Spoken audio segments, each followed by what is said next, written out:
You know what this whole protesting thing in LA is showing me? And it's actually showing the world too. Coming from a Hispanic, Puerto Rican and Dominican or whatever, right? Hispanic people, they racist as I'm not gonna lie to you. Hispanic people racist as shit. Alright, tell y'all a little story. I'm Puerto Rican and Dominican, right? In my family, I'm the only one that got this texture hair, right? Well, not now because, my sister got, her kids Hispanic and black. My kids Hispanic and black. So, but my immediate family, all that, right? The only one that got this texture hair, this texture beard and all that, it's me. Because I'm the only one from my cousins to my brothers, to my sisters, to my aunts, my uncles, all of them, I was the only one that was Puerto Rican and Dominican. Like, I remember as a kid, like, I love my uncle, but he crazy. But I remember my uncle as a kid telling me, oh, like, you got that peasy hair and shit like that. Because everybody in my family got that slick shit, that you know what I'm saying? Oh, he's saying that his texture of hair is supposed to be the bad texture of hair? Ah, okay. I get it. So, I'm always thinking, I'm like, all right, my hair peasy, my hair bad. And that's until I met my wife. And she taught me about, hair textures. How some people got 3, some people got, it was like 3C, 3-4, whatever the fuck she was telling me. But she told me about hair texture and shit like that. Now I'll be going down memory lane and shit. I'm like, damn. My family really used to be racist as shit. It's not funny because it's not funny. But when you think about it, you're like, yo, they was really out here being racist. And you know what's crazy? It's crazy that it be like older Hispanic people that be the most racist. Like, I remember, like, Puerto Ricans got this word that they use called moyo, and that's to describe that's the derogatory word for black people, like the Hispanics use. They be like, oh, ese es un moyo, blah blah blah, el moyo ese, and then they say another, muy apestoso, whatever the fuck they want to say, right?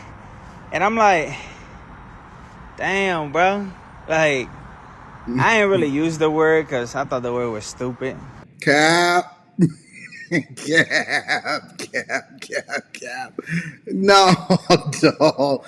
You tell me that you was the only one that had morals even as a child growing up? Because we know that the things that children think is put in them. Is not based off of what they think for themselves. They don't even develop any kind of thing until after they have certain experiences. Cap. I can tell by the way that he's telling a story that he is lying and capping. Like, it was just, what the fuck is a moyo anyway? Like, to me, it was like, what the fuck is that? But yeah, these LA riots just showing me, like, because they've been coming out with people, calling cops the N-word. They've been coming out with a video with Shorty talking about some, she ain't even coming to America because it was all so great. It was slightly better than Mexico. I seen that. Bruh, if it was slightly better, how about you get your ass back over there then? Yeah, and I think it's a couple different ways that we need to explore this video. First of all, I do think that he's capping about that whole, oh, I didn't really use it or whatever. But secondly, I think that a lot of the older generation are the ones that's trying to gatekeep. Like, they're trying to gatekeep their culture. They're trying to gatekeep what their traditions are. And when they see other people infiltrate into that, they don't want to integrate. And then I think that that's also going to be one of the most difficult things for people to comprehend. And it's the hardest thing for people to grasp, right? Because you have to combine two while eliminating one. I'll give you an example. If growing up, it wasn't and I'm assuming that this is for most black households, right? Growing up, it wasn't that uncommon for a family, right? It may not even been your direct family, but it could be your family. For family to vocalize or even just have an expectation for you not to bring home a white girl. And this is me, born in the 80s, grew up in the 90s.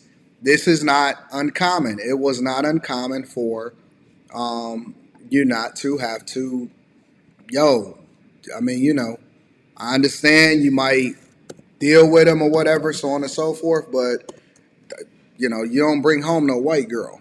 You know what I'm saying? And so, and they was called snow bunnies way back then, way before it starts to get popularized on the internet.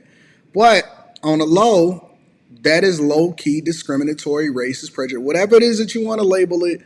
It was because the expectation was for you to marry a black girl, or for you to mess up with a black girl, or for you to make sure that you had black babies, like 100% black babies or whatever. And so when we see it from his, or we hear it from his perspective, I'm pretty sure a lot of people are going, yeah, they're going to get upset. They're going to do the victim Olympics. But the reality is that I'm not sure that there's any culture that actually looks at it differently. Black people, for example, they'll say that they're not racist. They believe that they're the most unracist group of people on the face of the earth. However, they got names and labels and all of this type of stuff for every single group of people.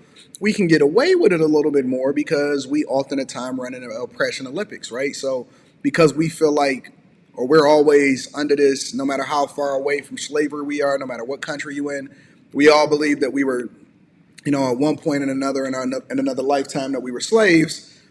Then by default we automatically run into victim Olympics, right? And so we kind of eat that, we kind of hold on to that. But the reality is that I don't think that it's any difference in all cultures and most cultures.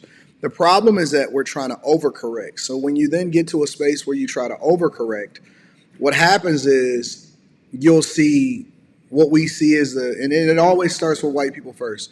It's the white apologists. So white apologists are out there trying to make sure that everybody is included and all of this other stuff. Now, of course, you got, the other segment of white people that's just regular, like I think most other people, and those generally tend to be the people that voted for Trump.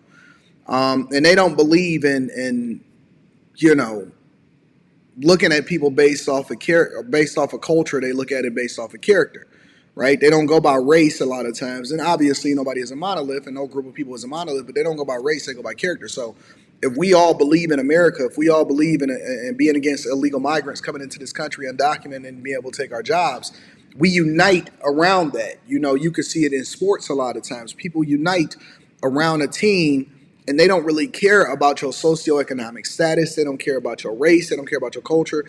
As long as you're not being disruptive, but at the same time in support of the same team against this other team, then we all on the same team. We find common ground. We find commonalities, right? But I believe that most people are. And when you then bring it all the way back over into the riots that we see happening, and please miss me saying that it's protest, it's not, it's riots. When we look at these riots that's happening in Los Angeles and Seattle and Chicago and stuff, right? And we see people tearing stuff up. You see two things. You see illegal migrants that feel entitled to be here, while at the same time they don't care anything about this country. They only care about their own culture, which kind of feeds into what he's saying. And then you see an overcorrection by a bunch of liberals that are being indoctrinated by the left, and they feel as though everybody should be able to do what they want to do when they want to do it with no accountability, while at the same time not even understanding that these people don't even fuck with you. It's a crazy dynamic, right? But I always like to give credit to the content creators, so the link is going to be in the description.